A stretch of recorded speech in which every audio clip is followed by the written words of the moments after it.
Assalamu alaikum warahmatullah. Dear students, welcome back to our online class. And this is Mohammad Jashimuddin, Assistant Teacher English, Kumela Model High School. Today I am here with you for a class on English second paper. As you can see written on the board, this class is for the students of class 9 and 10 on English second paper. And my subject matter is transformation of sentence. Transformation of sentence according to a structure. As you know, there are three types of sentences according to structure. They are simple sentence, complex sentence, and compound sentence. They are simple sentence,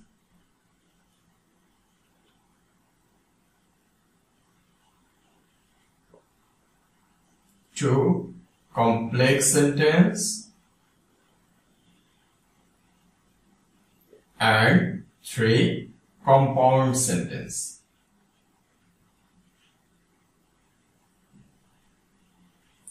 These are the three types of sentence according to structure: simple sentence, complex sentence, and compound sentence. So first of all, let us know what is a simple sentence, what is a complex sentence, and what is a compound sentence. So let us know from an example.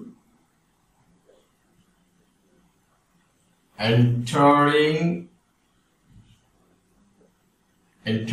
the classroom, the teacher found the students reading attentively.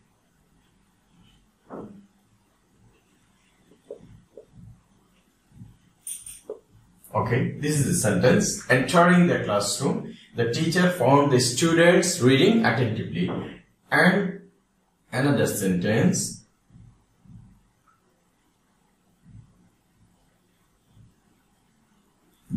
When the teacher entered the classroom. When the teacher entered the classroom, he found the students reading attentively.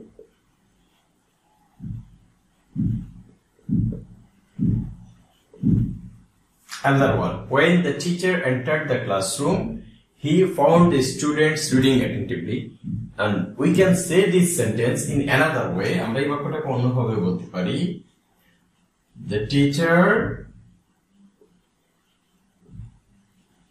entered the classroom and he found the students reading attentively. Okay, if we look at these three sentences, the first one is entering the classroom. The teacher found the students reading attentively. In the first sentence, here this is a part of this sentence and this is another part of this sentence. In this part, there is no subject. And in this part, there is a subject. This is the subject and this is the finite part. And this is the remaining part of the sentence. And in this sentence, this is a subject, this is a verb. This is a subject and this is a verb. Again, here in this sentence also, this is a subject and this is a verb. This is a subject and this is a verb. So if we look at these sentences, আমরা যদি তিনটা বাক্যের দিকে দেখি, প্রথম বাক্যটিতে কি আছে? এই অংশটিতে কোনো সাবজেক্ট নেই, ফিনিট ভার্ব নেই। এবং এই অংশটিতে একটি সাবজেক্ট আছে, একটি ফিনিট ভার্ব আছে। তাহলে পুরো সেন্টেন্সটাতে একটি সাবজেক্ট এবং একটি মাত্র ফিনিট ভার্ব আছে। এই ধরনের বাক্যটাকে আমরা বলি simple sentence. So this one is a simple sentence. তাহলে আমরা কি বুঝলাম? সিম্পল সেন্টেন্স হচ্ছে ওই সেন্টেন্স যেখানে একটি মাত্র সাবজেক্ট এবং একটি মাত্র ফিনিট ভার্ব থাকে। আবার এই সেন্টেন্সটা যদি আমরা দেখি, সেন্টেন্সটা দুটো অংশ, এখানে একটা সাবজেক্ট আছে, একটা ফিনিট ভার্ব আছে, এখানে একটা সাবজেক্ট আছে, একটা ফিনিট ভার্ব আছে। বাক্যের দুটো অংশে আলাদা আলাদা দুটো সাবজেক্ট এবং দুটো ফিনিট ভার্ব আছে, এবং বাক্যের একটা অংশ আরেকটা অংশের উপরে অর্থ প্রকাশের জন্য নির্ভরশীল। এই ধরনের বাক্যটাকে আমরা বলি কমপ্লেক্স সেন্টেন্স। Complex sentence. তাহলে কমপ্লেক্স সেন্টেন্সটা কি? সেন্টেন্স, যে সেন্টেন্সে দুটো সাবজেক্ট এবং দুটো ফিনিট ভার্ব থাকে এবং বাক্যের একটি অংশ আরেকটি অংশের উপরে অর্থ প্রকাশের জন্য নির্ভরশীল থাকে, অর্থাৎ একটা অংশ স্বয়ংসম্পূর্ণ নয়, এমন বাক্যগুলিকে আমরা বলি কমপ্লেক্স সেন্টেন্স। এবং যদি আমরা at the last sentence we can see the teacher entered the classroom. That here is a subject and a finite verb, and in this part there is also a subject and a finite verb, and the two parts of the sentence is independent in meaning. বাক্যের দুটো অংশে আলাদা আলাদা ভাবে অর্থ প্রকাশ করতে পারছে।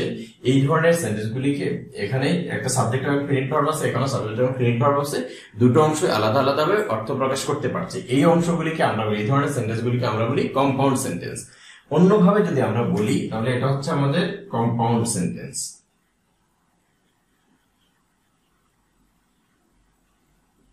Compound sentence.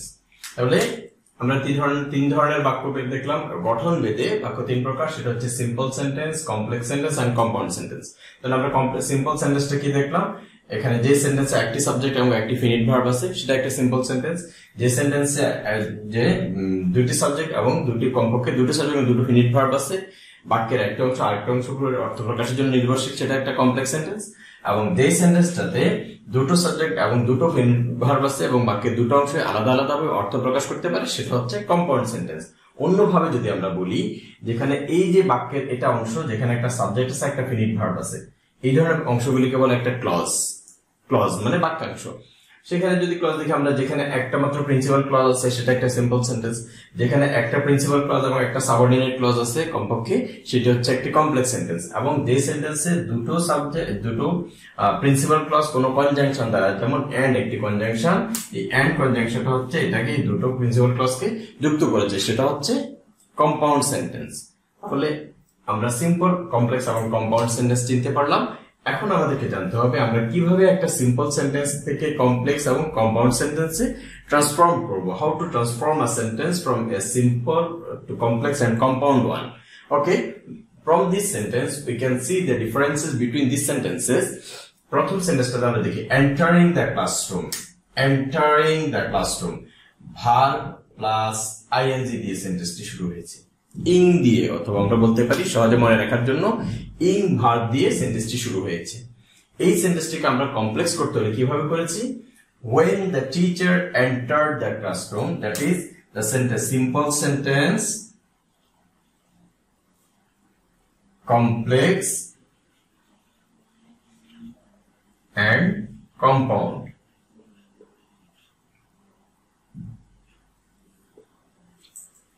Simple, complex and compound one.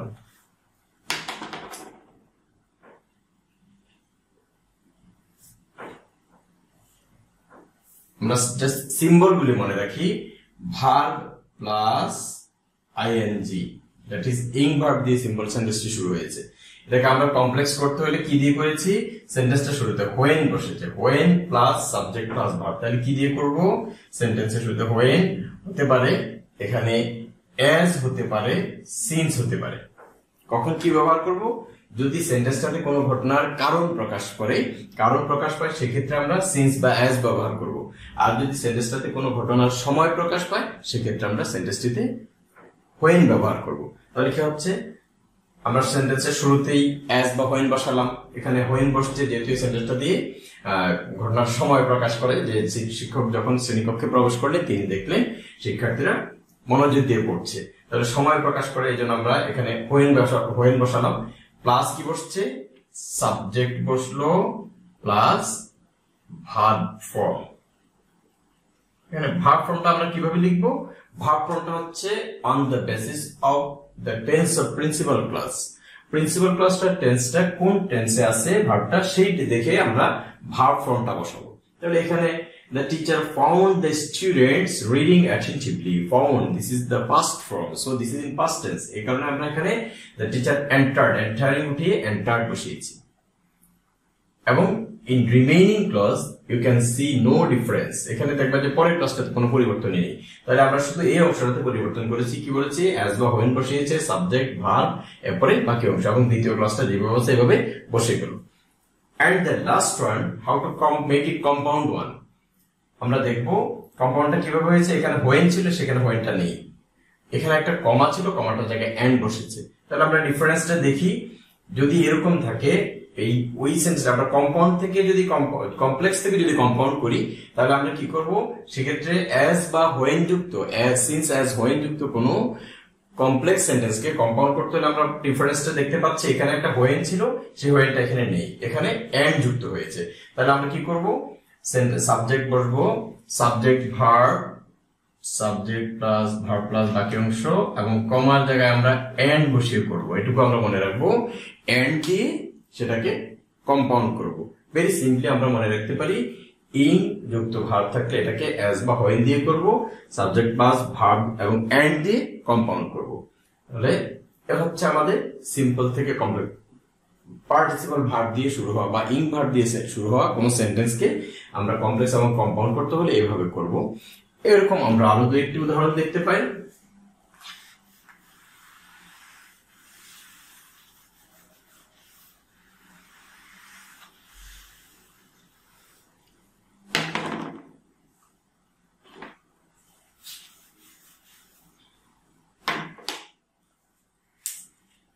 Simple,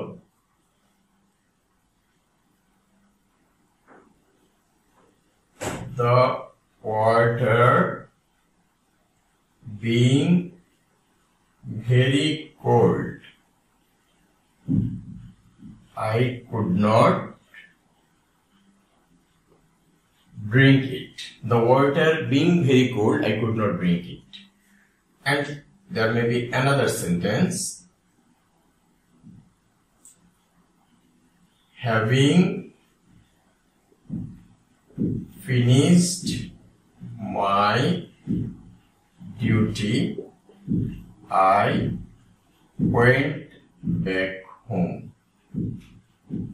আমরা যদি সেন্টেন্সটা দেখতে পাই, দুপুরে দুটো সেন্টেন্স আমরা দেখি, দুটো সেন্টেন্সই সিম্পল আছে, যেহেতু পুরোটা দুটো সেন্টেন্সই একটি সাবজেক্ট এবং একটি ফিনিট ভার্ব আছে। The water being very cold, I could not drink it. আমরা যে এই সেন্টেন্সটাকে কমপ্লেক্স করি, দুটো সেন্টেন্সকেই কমপ্লেক্স, the water being দিয়ে আছে, কি হবে, since or as. The water was very cold, I could not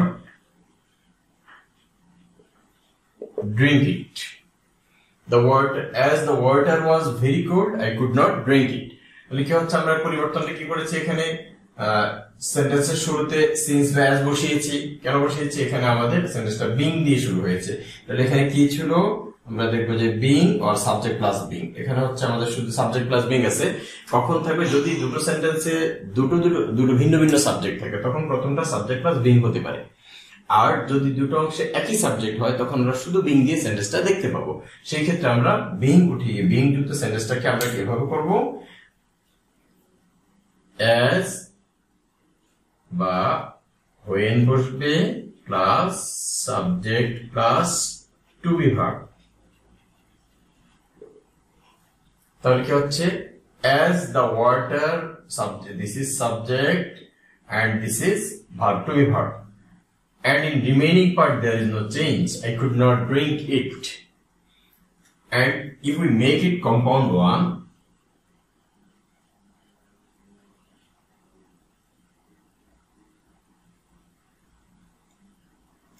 the water was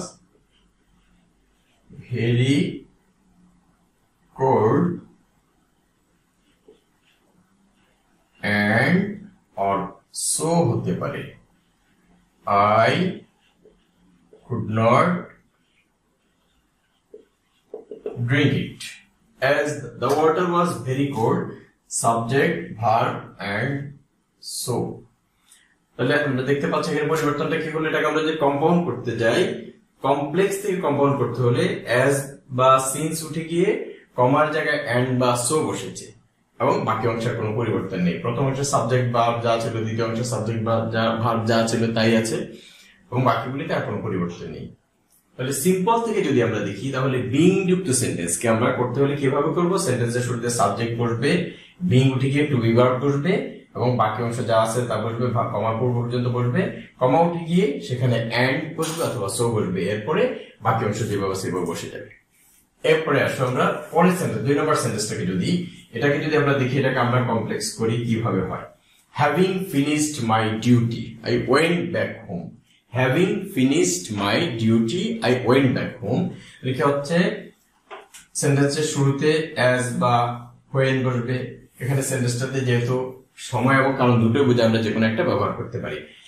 আমরা অ্যাজ ব্যবহার করলাম, অ্যাজ সাবজেক্ট চলে আসলো আই, হ্যাভিং যদি থাকে তখন আমরা হ্যাভিং এর পরিবর্তে হ্যাভ ভার্ব ব্যবহার করব। সেন্টেন্সটা যদি প্রেজেন্ট টেন্সে থাকে তাহলে হ্যাভ হ্যাজ, পাস্ট টেন্সে থাকলে হ্যাড। এখানে ওয়েন্ট দিয়ে সেন্টেন্সটা পাস্ট টেন্সে আছে, সুতরাং আমরা ব্যবহার করব had. As I had finished my duty I went back home. তাহলে কি হচ্ছে, as I had finished my duty I went back home। তাহলে কি পরিবর্তনটা কি আসলো, সেন্টেন্সের শুরুতে এখানে হ্যাভিং আছে, হ্যাভিং দিয়ে শুরু হয়েছে। তাহলে আমরা কি করেছি এখানে as usual as or when ব্যবহার করলাম, প্লাস সাবজেক্টটা বসলো প্লাস হ্যাভ ভার্ব। এবং এটাকে যদি আমরা কম্পাউন্ড করি, if we make it compound কি হবে, I had finished my duty and I went back home। This is the compound one। তাহলে কি হলো, সেন্টেন্সের শুরুতে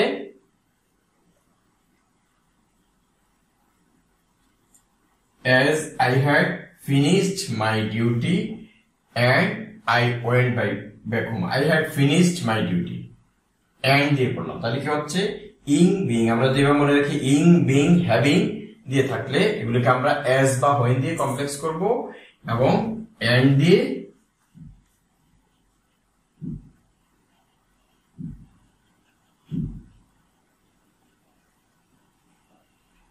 subject plus have verb plus and দিয়ে কম্পাউন্ড করব। এই হচ্ছে আমাদের এই রুলস গুলো। তাহলে আমরা কি পড়লাম এখান থেকে, সিম্পল, কমপ্লেক্স এবং কম্পাউন্ড সেন্টেন্স কি, এবং সিম্পল থেকে কমপ্লেক্স কম্পাউন্ড করার জন্য আমরা যেটা পড়লাম কি হচ্ছে, ইং বিং হ্যাভিং যুক্ত, ইং বিং হ্যাভিং যুক্ত সেন্টেন্স গুলিকে কিভাবে করব, ing that is ing verb, verb plus ING, being এবং হ্যাভিং যুক্ত সেন্টেন্স গুলিকে কমপ্লেক্স এবং কম্পাউন্ড করতে হলে আমরা কিভাবে করব, কমপ্লেক্স করতে হলে as বা when দিয়ে করব। সেন্টেন্সের শুরুতে as বা when বসবে, প্লাস সাবজেক্ট বসবে, প্লাস ভার্ব ফর্ম অথবা টু বি ভার্ব অথবা হ্যাভ ভার্ব বসবে। যদি ইং দিয়ে শুরু হয় তাহলে সেন্টেন্সটাতে ভার্ব ফর্ম বসবে, যদি বিং দিয়ে শুরু হয় তাহলে টু বি ভার্ব বসবে, এবং যদি সেটাতে হ্যাভিং দিয়ে সেন্টেন্সটা শুরু হয় তাহলে হ্যাভ ভার্ব বসবে।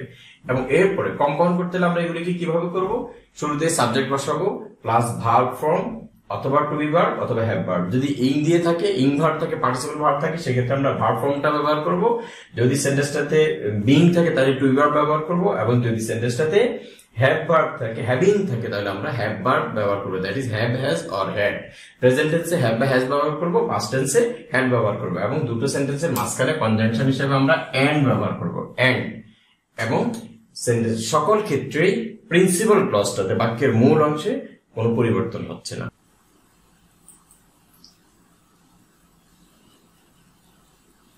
Complex and compound।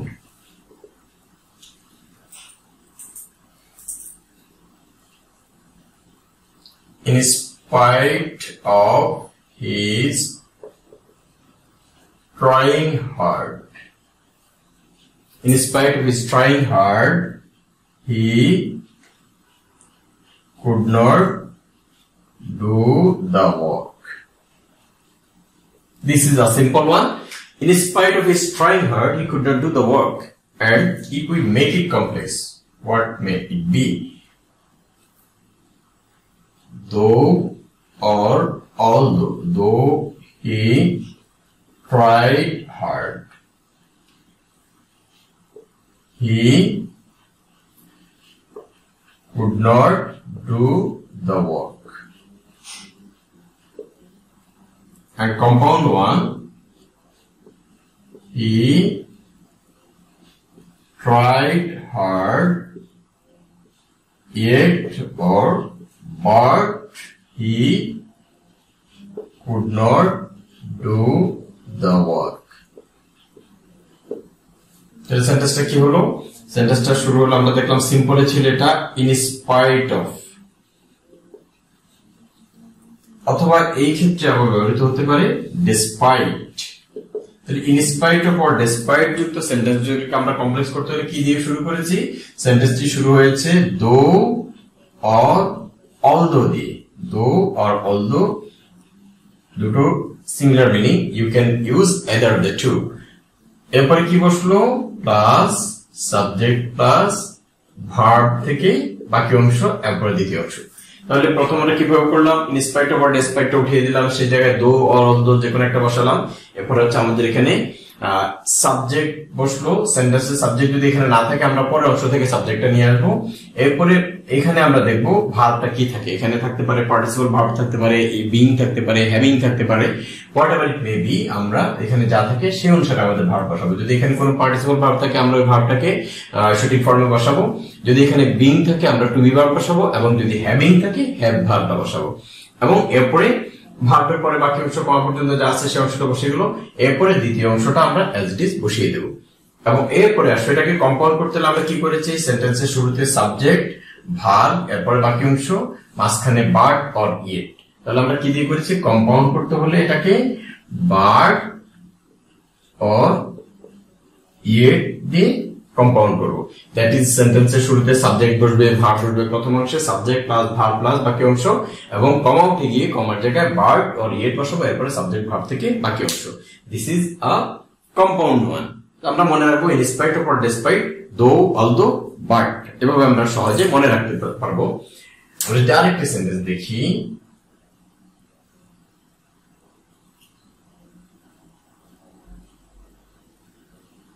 the old man was too tired to do the work. আমরা এটা মুছে ফেলি for our better understanding. The old man was too tired to do the work.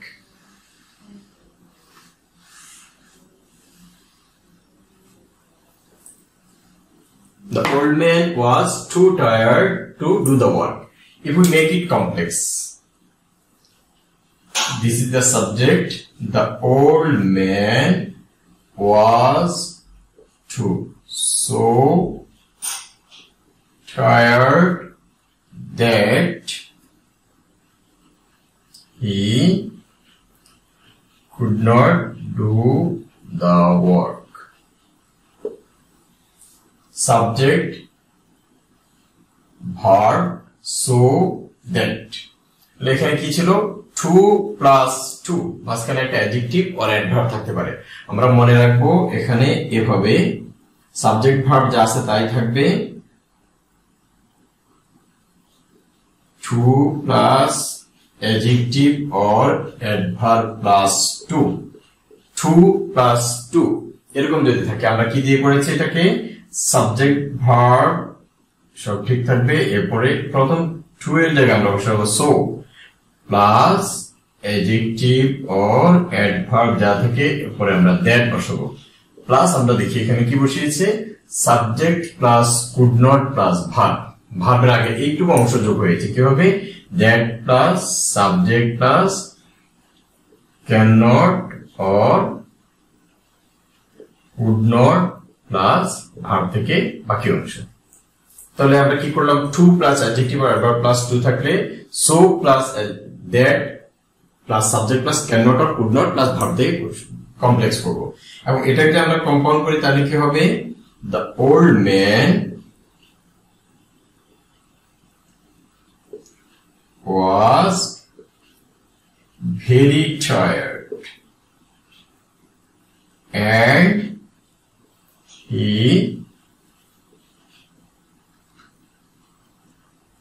could not do the work.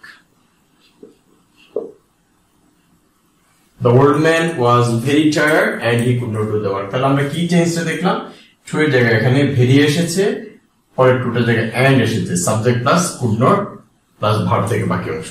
তাহলে আমরা মনে রাখবো এভাবে। এটাকে আমরা কিভাবে করব, কম্পাউন্ড করতে হলে ভেরি ডট ডট এন্ড দিয়ে করব।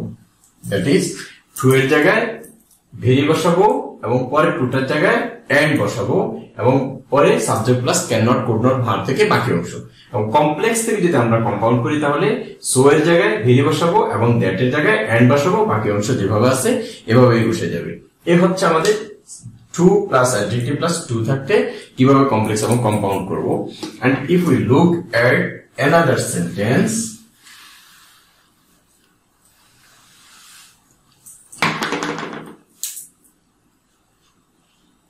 we read more to learn more. We read more to learn more. To. If we make it complex, what it may be? We read more so that we can learn more. We read more so that we can learn more. And if we make it compound, we read more and we can learn more, or we learn more. তাহলে আমরা কিভাবে এটা দেখছি, আমাদের এখানে কি আছে, to subject plus verb plus to, উদ্দেশ্য অর্থে টু ব্যবহৃত হচ্ছে। এছাড়া হতে পারে in order to or with a view to. যদি কোন সেন্টেন্স আমরা দেখি ভার্বের আগে উদ্দেশ্য অর্থে টু আছে, to, in order to or with a view to, সেগুলিকে আমরা কমপ্লেক্স করতে হলে কিভাবে করব, সাবজেক্ট ভার্ব এগুলিতে কোনো পরিবর্তন হবে না, সেক্ষেত্রে কি হবে, so that or in order that plus subject plus can, may, could, might যা হয় এরকম can হতে পারে, may হতে পারে, could বা might হতে পারে। প্রেজেন্ট টেন্স আমরা can বা may ব্যবহার করি, পাস্ট টেন্সে could বা might ব্যবহার করি। এবং কম্পাউন্ড করতে হলে আমরা এগুলিকে and দিয়ে করব। তাহলে কিভাবে করলাম আমরা, সাবজেক্ট প্রথম হচ্ছে সাবজেক্ট ভার্ব এবং টু এর আগ পর্যন্ত যা আছে সেগুলো, টুটা উঠে গিয়ে এন্ড বসবে, এরপরে সাবজেক্ট প্লাস ক্যান বা মে, কুড বা মাইট এর যে কোনো একটা অংশ বসবে। তাহলে আমরা এই পর্যন্ত এই যে রুলসগুলি শিখলাম, আমরা এগুলি আজকে আবার বাসায় প্র্যাকটিস করবো ইনশাআল্লাহ। In our next class we will discuss on more rules on transformation of sentence according to structure, and this is the first part of my class, and very soon I am going to take another class on this chapter. Thank you very much. Allah Hafiz.